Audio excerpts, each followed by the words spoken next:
All right, we're going to go over the last chapter in the book, but before we do, I just wanted to mention to you, if you have not seen this already, for this class, this you don't see, but just so you know, now out there on the system for this semester, this is what we've done. All right, we went through Chapter 9, which was more on classes. We went through Chapter 10, which was on exceptions. We went through Chapter 11, which was the beginning of our GUI stuff. We went through Chapter 12, which was what we did on Window Builder. We went through Chapter 13, which is on applets. I skipped Chapter 14. Remember, that was that Java FX. It was another way that you could write GUIs. All right. Chapter 15, I did put a lecture out there, and it's on recursion if you have an interest. And if you don't, then nobody will ever watch it. It doesn't really matter one way or the other. But everywhere that you see all this YouTube stuff right here, those are all lectures that are out there. All right. So right now I'm going to go over Chapter 16. I do, if I get time, I am still going to go over the PowerPoints and the book lecture just for completeness, so that's out there. But this is the one I'm doing right now. So Thursday will be a lab, next week will be a lab, and then 2 weeks from today we'll start on the Android portion of the class. All right. That means the first day, literally what's going to happen is you're each going, what's that? Did I say something wrong? No. Oh, okay. All right. You were saying the first day, I said it's going to be a mess. Yeah. The good news is, even if it takes us a week to just do a hello world and get going, that's okay. All right, because we're still going to have somewhere around 8 or 9 weeks that we'll be able to write 2 or 3 applications. All right, and I'd like to write the same applications in both languages so you can start to see the similarities and the differences between them. Now, the advantage that all of you will have that no one else ever here has ever really had before is last year when we were in the Android class, that's when those machines came in. And a lot of people just never used them. All right, they just were happy as heck to use the emulator. I will tell you, the simulator that you have on iOS is great. The emulator that's on Android sucks big time. All right? With these machines. Yeah, you're right. It probably is better because we've got better machines, and we've got a more stable version of probably of the operating system, etc. But still, what's nice is if you want to see what it's going to look like in Android, you'll immediately have it on your machine.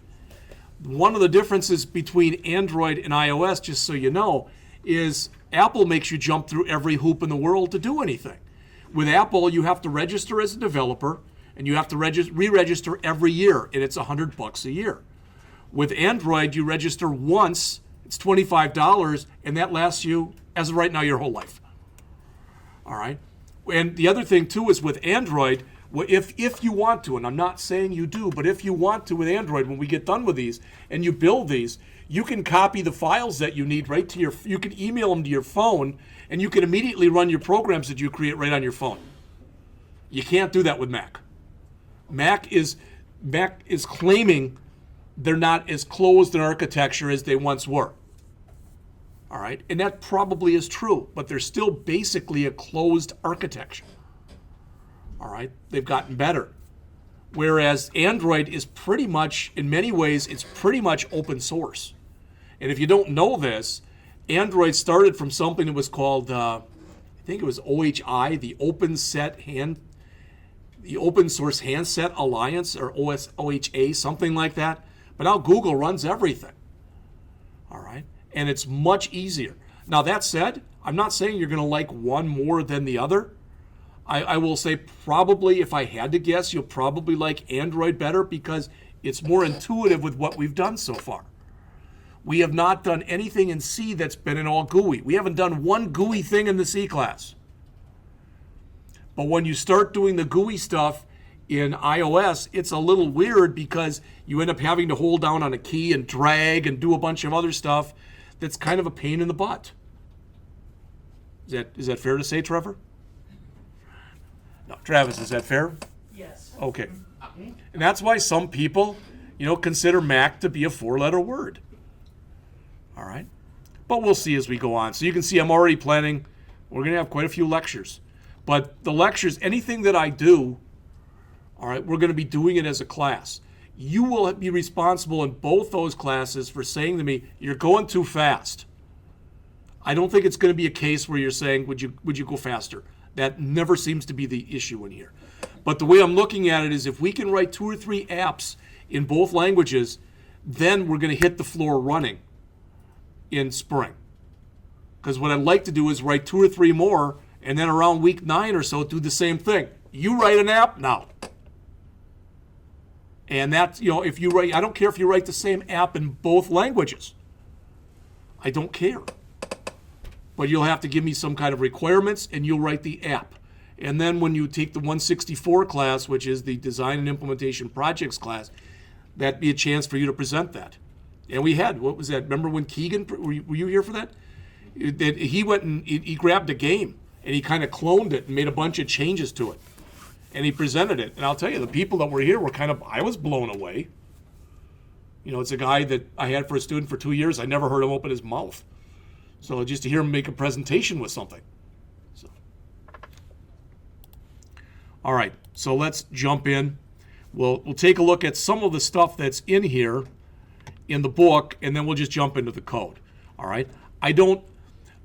Although it's not really probably that important, if you look about the first half of the chapter, Introduction to DBMS, Tables, Rows, and Columns, Introduction to the Select, Inserting Rows, Updating and Deleting, Creating, and you might say, well, we had all that stuff. You did.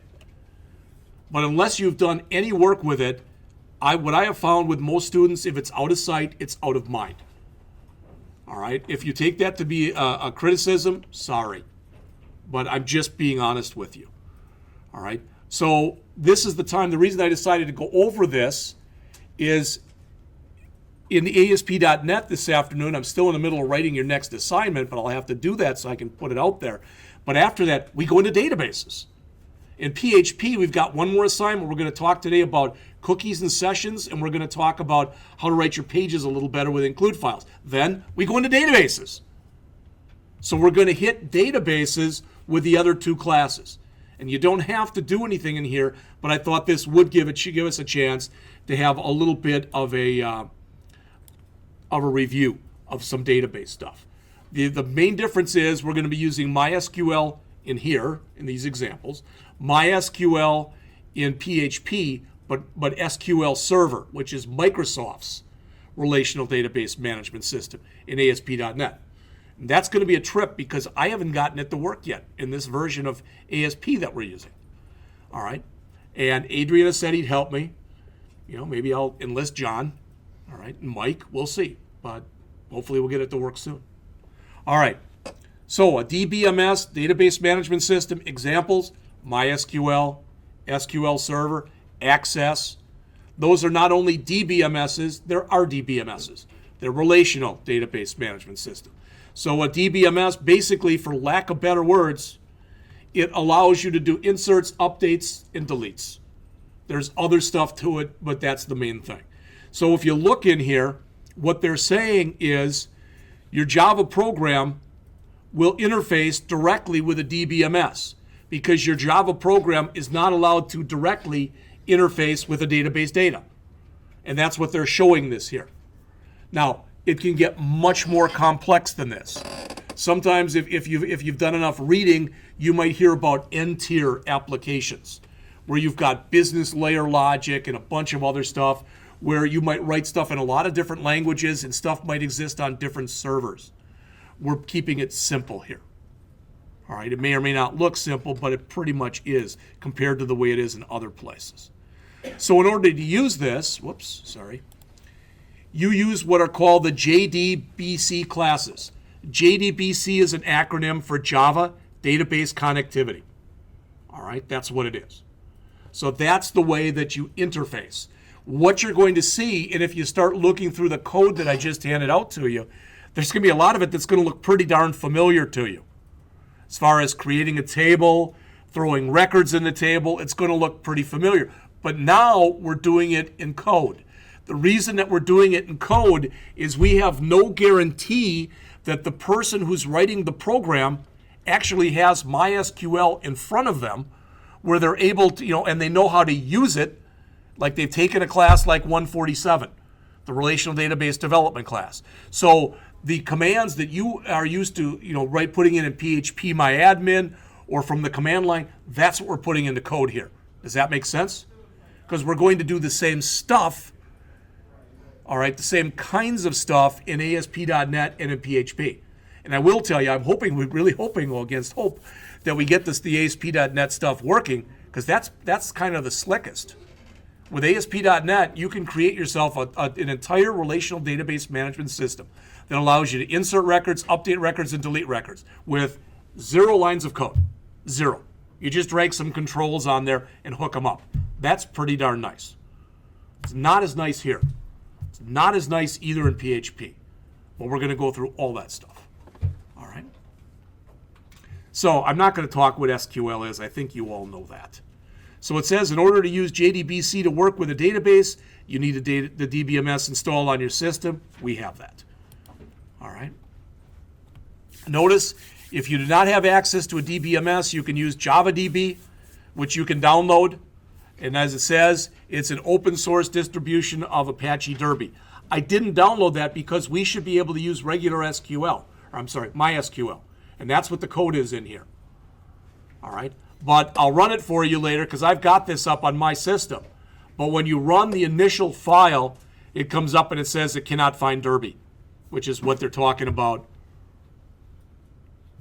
right there. I went over to Apache site and I downloaded the most stable version of Derby. I tried putting it in a few different places. It didn't seem to matter where I put it. All right. And I'll show you what I did do and kind of talk to you about what I didn't do. Okay. All right. So they talk about connecting to a database. Now it says here connecting to the CoffeeDB database. What that expects is you already have a database written. All right. So it looks a little weird from some of the stuff we've done before, but again, you've got to realize when we worked with relational database management systems before, whether you were using Access with me or with Denny or with somebody else, with Jim, doesn't matter. Or whether you were doing the MySQL class, again, with me or with Jim or Denny, it doesn't matter. All right? We were using software that was specifically set up to do database development. Now we're using a programming language and we're putting in hooks so we're able to do database things in it. All right? So as it says, we've got to get a connection to our database. And they mention in here, it says a simple database URL has this stuff. And if you say, I don't know what that is, you're going to see that in just a minute. It's in the code I gave you. All right? In fact, this is what we have in ours. JDBC, Derby, but instead of CoffeeDB, if you remember the example that I tried to use in here, remember that populations thing that we did back in the C# class? Where you had a bunch of countries in there and their populations? That's what this is. All right. It says a JDBC driver is a Java class that's designed to communicate with a specific DBMS. So if I go back in here and I go into here, this is the same handout that I gave you. Okay? Notice what we have here. What the author wanted us to do with this program, this createcitydb.java, I think that's the first handout I gave you. I had to go out onto Pearson's website, go into Gaddis's site, and grab that file. All right, that was already created. This file, createdb, is literally designed to create a MySQL file for you that you are able to manipulate, all right, with the other parts of the program. All right. Now, when I put this in here, I thought, and again, maybe I'm wrong, because especially when it comes to hardware, I ain't all that wise. But what I did was I went over to here, I went over to the C drive, I went over to Program Files x86, I went over to Java, I went over to JDK, and I went over to bin. And I tried dropping the Derby stuff right in there. I thought that would be where it went. Now, maybe it has to go in the actual project itself. I don't know. I didn't try to put it there. But you'll notice that when I do this and I come in now and I try to run this, you see nothing happened. Yes, it is, but the error message is hidden. Come on. I don't know what happened when I did that. Run. Come on, there it is. No suitable driver found or JDBC Derby City DB. All right. So that's. No, I've got that to work at home. I've gotten it. It worked a couple years ago when we did it. All right. Well, if you can find out where you saved the Derby thing, that's probably where the problem is. Like I said, it might be that I just have to literally copy those files and put them in here. I wasn't sure even where to put them if I did that in here. I don't remember. It's been a while, and I was derelict in not going back and taking a look at it. Okay? All right. So they explain how you set that up in here. Again, you've got that kind of code in by you. So this test connection, it does just that. They try to link up to an existing database called CoffeeDB. And notice when they do this, they put it into a try loop. There's all sorts of reasons that when you try to connect to a database, it can fail. You give it a wrong name, you don't have the privileges, all right? I mean, there's a lot of reasons that it can possibly fail. So they put it into a try block. So again, as it says, you connected and then they closed it. Boom. And they explain in here what's happening in every line. We don't have a password protected database, but if we did, you'd have to run through a few more steps. All right. Do you remember this stuff? Bringing back any memories, be they good, bad, or indifferent? And what we have here is a table. This table has 1, 2, 3 different columns in it. And it has 1, 2, 3, 4, 5, 6, 7, 8, 9, 10, at least that we could see, 10 records. 10 records, 3 columns each, so there's 30 columns total in here. Do the math. All right. This looks like it'd be some kind of a string variable. So with this would be currency if we have it available to us, or it'd be a float, or it would be a double. All right. Again, all that stuff should make sense just taking a quick look at it. And there's more records on this page. All right. So if we run off the table, it looks something like this. Again, that should be nothing new to anyone in here. Here's the different data types. Now you have to realize something, okay? These are the SQL data types. But if our desire is to go in and manipulate what we're working with using Java, then we have to make sure that any data type we create has a Java equivalent. Does that make sense? All right. And, well, we've got an int in Java. You can actually use a character in Java. We don't have a varchar really in Java. It doesn't have anything like that. We've got doubles. You could say that it's like a float, all right? And we don't have decimals, but again, we can use doubles, all right? And we do have, Java does have a date class. So virtually everything that we could use in here, we've got equivalents of. All right, primary key, unique record identifier. Talked about that before. So if we went back and we looked, backing up for a second, we looked at our table, it sure looks to me like something, probably product number, that would be our primary key. It wouldn't be description. You don't ever want to take a string field like that. And again, if you don't want it to be product number, maybe you don't. Then you create, remember, an artificial key that you typically call ID that you just number. All right? There's cases to be made that product number would be a perfect primary key, and there's cases to be made that says it should not be used as the primary key. All right? Because there are many people who are database purists. The thing that would screw it up is that character right there, that hyphen. Because a lot of database purists say that a primary key should always be numbers only. In fact, a primary key is the only time that you will declare a field to be of type integer in a database where it's not going to be used in calculations. That's the only time. Okay. And did you ever notice, anybody know by default in MySQL when you set up a primary key and you set it up as an integer, what size they make it? Does anybody know that by default? It's size 11. So think about that. $99,999,999,999. Should handle most things you're working with. No, you laugh, but again, if we were talking about something, like the national debt wouldn't handle that. Of course, I don't think they have a variable that would handle that. So,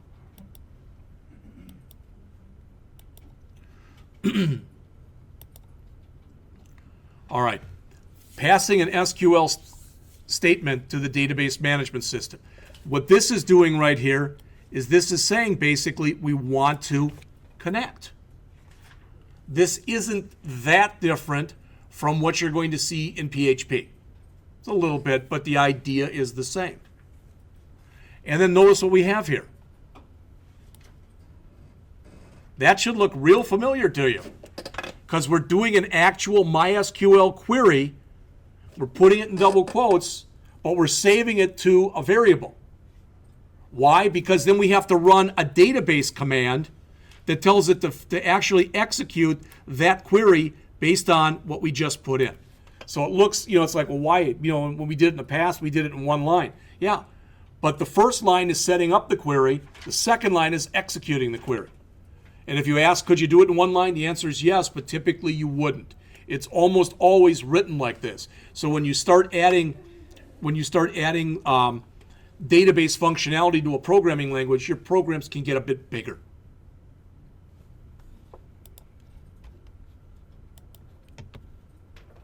It says here the result set has an internal cursor. The cursor is also known as a record pointer. It shows you where you currently are. Typically, when you run a query, the cursor is put at the beginning. All right, you can move it around anywhere you want to move it to.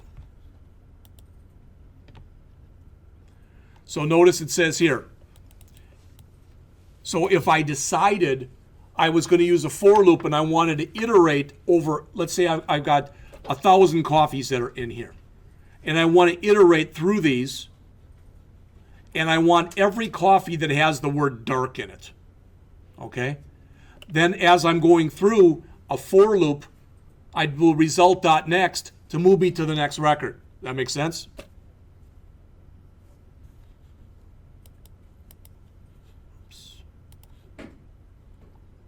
All right.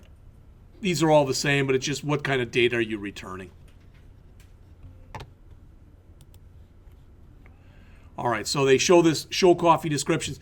And again, I don't want to go over this, but when you look at it, it should look similar to the stuff that I showed you. All right? The stuff that I handed out to you. That create DB, the first one that's in there, that's creating the database and the table. So we'll look at that in just a second. All right? But then once we create it, we start to manipulate it like this. All right. I just want to see if there's anything that's worth going over in the rest of this. Like talk about the select. Using a where clause for criteria. We're going to look at all that in just a second.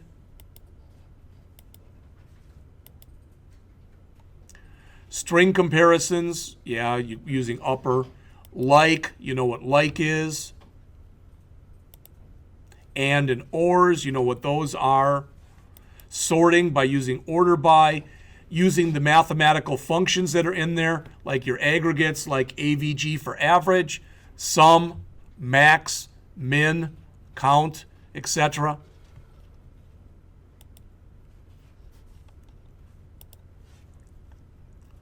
So again, typically when you run programs and you get output like that, it's for one of two groups of people. It's either going to be for marketing people or it's going to be for management. You probably, as a developer, could care less which is the highest price or the lowest price or the average price. You're doing it for somebody else.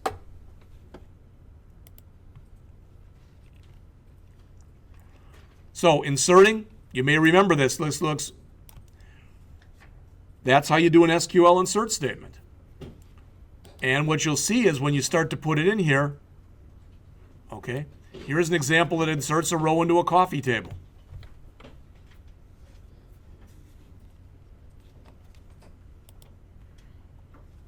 So notice what you do.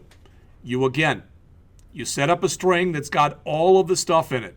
This is where it gets to be a little bit quirky, because notice what we have in there. You've got double quotes around the entire thing. But then notice any value that's in there that's a string is going to have single quotes in it. So here we've got insert into coffee. So there's part of it. All right, then we've got this. All right, that's part of it. Then we've got this. I think they put it in, that could have been put into one line. I think they put it into 3 lines, just broke it up for readability. All right, plus they don't, the page width isn't that big. But you'll notice when you go through here, the stuff that's in here, this should look really familiar to you. It's virtually straight MySQL. All right, and we've talked about this before. When you're all done, always close the connection, but if you forget to, the system will close it for you. But never, I would never rely on the system to do anything for me. Updates and delete, the update statement. So again, setting it up again as a string, and then calling the execute update command. All right, and with a delete,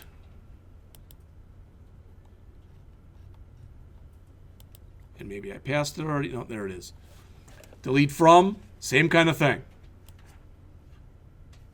There's an execute. I think there's an execute insert, there's an execute update, and there's an execute delete.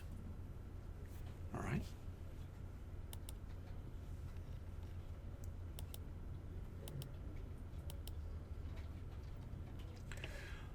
Remember the difference? Again, now did you have me or did you have Jim for the MySQL class? 147. Jim? Okay. And I don't know how much he went into this stuff, but you should have a good understanding of the difference between DDL and DML. All right. DDL, data definition language, that's create, alter, and drop. DML, data manipulation language, that's select, insert, update, and delete. All right. So again, they show you how you can create a table in here.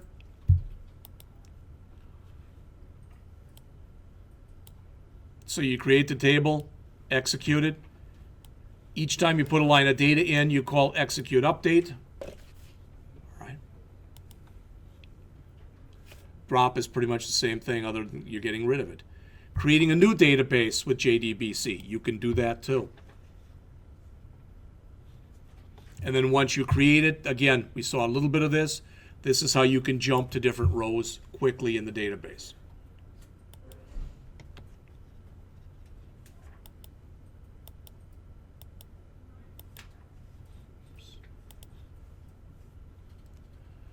Display query results in a J table. Well, they literally are putting it into a table. There you go. Now, if you're working in ASP.NET and you have a problem getting anything to show in a table or in a list box or whatever, just talk to Luke. All right. I got you.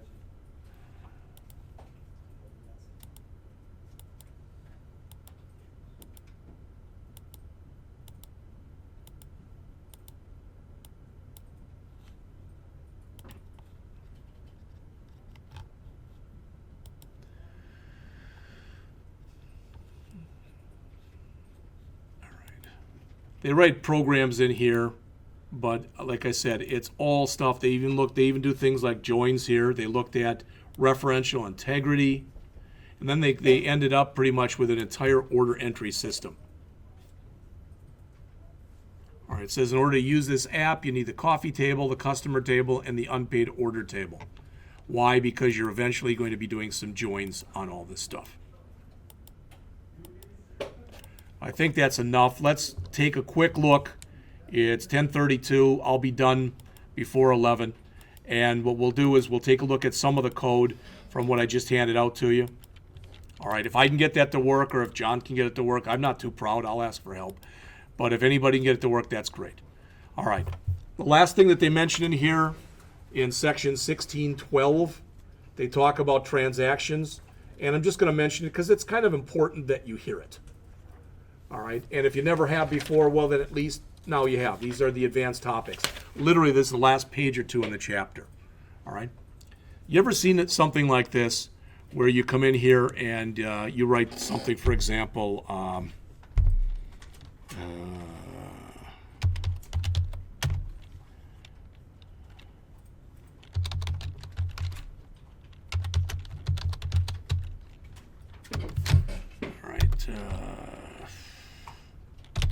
something like that, minus L, I don't know. All right. You may have seen stuff like this before, you may not have. We used to, when students came into this program, they used to have to take a class that would run through like Word and Access and Excel, whatever it was at the time. I mean, it was so long ago with things like Lotus and WordPerfect. But the point is, they also got a little DOS, all right? And with DOS, if you create a file, something like this, and you save it as like jeff.bat, and I type in Jeff, the idea is it's a batch file, so I can take a bunch of commands, put them in the same file, and have them run. This is how most Unix, Linux, Starnix commands are written, is they're written as batch files like this, or the equivalent of batch file. So why am I telling you this? Well, the idea is when you work with a batch file, let's say that it didn't understand that command right there. It would still come in and make my directory, and it would still change to it. But then if I did an ls minus L and it didn't understand it, it would just poop out right there. That make sense? All right. But if you, I don't know if you've ever done this, but let's suppose for a second that I go into I fill out a bunch of forms for a bank. Okay, and I'm going to go through the drive-through, and I've got some withdrawals, some deposits, some different kinds of forms in there. But I've got 6 different things I want to do. So let's say I want to do a couple deposits and I want to do 4 withdrawals. Okay? So I do the first with deposit, everything's fine. I do the second deposit and the thing poops out. All right? Now it's not going to let me do the withdrawals because what happens is it's going to look at all 6 of those units of data as being one transaction. So when they talk about a transaction, it's a bunch of different units of work that you want to have happen, that either all of them succeed, or if any one of them fails, it all fails. Does that make sense? Because that's what a lot of databases are about. And what you typically do is you're running through a database and you're saying, you give it some kind of a file, and maybe it's got 500 inserts, 1,000 deletes, and 600 updates, something like that. But if you run it through as a transaction, even if it goes through 99.9% of it, and the last one fails, everything gets rolled back, and none of it succeeds. When I say rolls back, it gets to it kind of like the way it looked before you started. All right. So at the end here of the chapter, they talk about a transaction. So a transaction, typically, it's a bunch of different groups of data that you put together to run at once. All right. Now it says by default, the JDBC connection class operates in an auto commit mode. That's really dangerous. Because what that says is if I do 500 inserts and then 400 deletes and then 600 updates, if I do the auto commit mode, as I'm doing each one of those, it commits. Then if it gets to the last one, and if it fails, that's the only one that fails. That might have really devastating effects. All right? So typically with a transaction, you put everything together into one group and you set auto commit to false like they show on the bottom of the page. Then when you're all done, you tell it to commit. All right, and that's the big thing about a transaction. So that's what they're showing in here. And again, if it fails, roll it back so it looked the way that it did before you started. All right? The last thing that they mention in here is they talk a little bit about stored procedures. You notice how much talk they give them, which is basically the bottom of the page here, and then this, which, for lack of better words, is none. Unfortunately, though, stored procedures are unbelievably important. With stored procedures, really what stored procedures are is you do the equivalent of creating like one of these batch files, and you save it. All right? So you got queries that you run all the time, so rather than having to constantly key in the query, all right, you save the file. But when you use stored procedures, you typically end up using parameterized queries in them, which means that I want to set it up that, like, if I've got select star from employees where a certain condition is true, but if I'm running it thousands of times and I want to be able to put, so let's say that I'm just writing just something simple. So I say select star from employees where ID equals 1001. All right. You may or may not agree with this, but that's really kind of a poor query, because if I've got 1,000 people who work at this place, I don't want to write that 1,000 times. So what you typically do is that becomes a question mark. And when you run the program, you enter in the data that you want to plug into the question mark. Okay? The other nice thing that you could do with it that way is you can sanitize the data beforehand. All right? You could check if it's supposed to be all numeric to make sure it's numeric, and do a lot of other stuff. All right. So that's it for that. Let's just quickly take a look at a little bit of the code that's in there.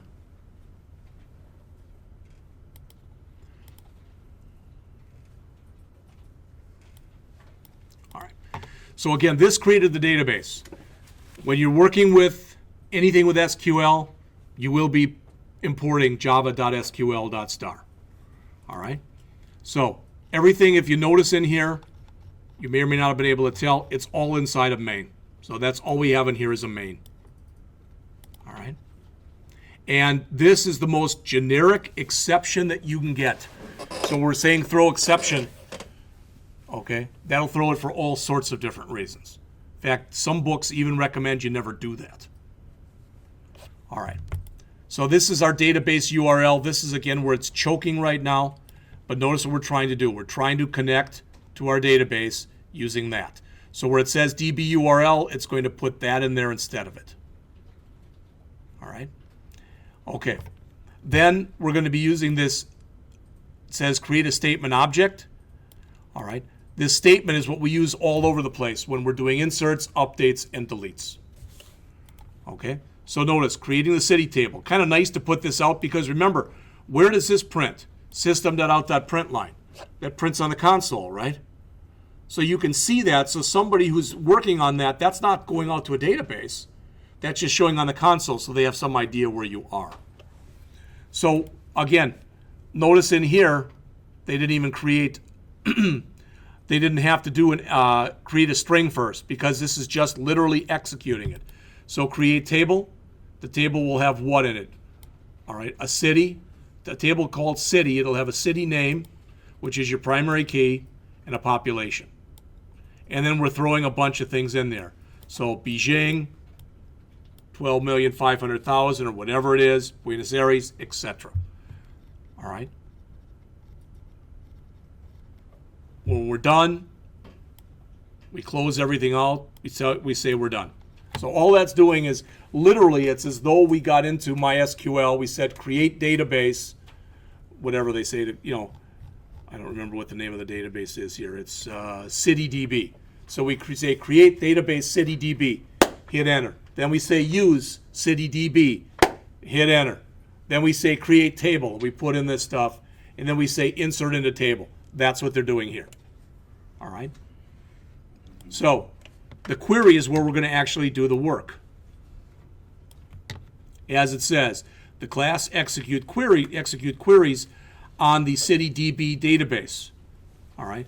So you might think, well, that's fine. Why are you doing that? Because what you were asked to do in this chapter is you were asked to find the city with the highest population, the city with the lowest population, the average population, and I don't remember what else, but it was at least 3 or 4 things like that.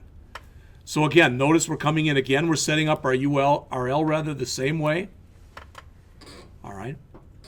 This will hold, actually, as it says, our table data. This will be the names of our columns. We get our connection just like we did before. You notice that a bunch of the stuff that's right here, if you notice, it's all in caps. All right, and it's blue, which means those are all keywords. But then what are we doing? Well, we start to come in here and we start to literally run some queries. This is basically grabbing all of that information that we have in the table, and it's copying it out so we can use it locally. It's copying the information out, the column names, it's putting it into an array.